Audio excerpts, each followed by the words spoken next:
basketball. Mukhang magsusuot muli ng Pinoy jersey ang former NBA star na si Dwight Howard.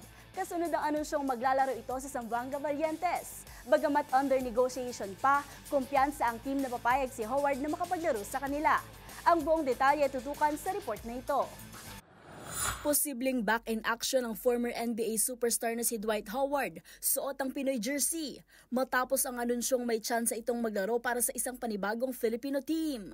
Ayon sa owner ng basketball team na Zamboanga Valientes na si Junie Navarro, 70% itong siguradong tatanggapin ni Howard ang kanilang deal. Ito ay bilang paghahanda ng kupunan sa pagsabak nito sa Asian Tournament 2024 na gaganapin sa Guangdong, China na magsisimula na sa Biyernes, April 19. Inaasahang tatagal ang nasabing negosasyon sa huling linggo ng Hunyo. Saktong timing lang sa Grand Finals ng tournament na siyang gaganapin sa Zamboanga City. Ngayong araw, lilipad na ang Valientes patungong China. At kung sakaling pumayag si Howard na maglaro sa team, makakasama niya sina UAAP Season 85 MVP Malik Diouf, former FEU star Mike Tolomia, MPBL star Rudy Linganay, NCAA Season 99 champion Peter Alfaro, dating Meralco Bolts player Frankie Johnson at dating Rainer Shine import na si Nick Evans. Matatanda ang huling sinuot ni Howard ang jersey ng Filipino team na Strong Group Athletics para sa 33rd Dubai International Basketball Championship kung saan nasungkit ng team ang second place finish.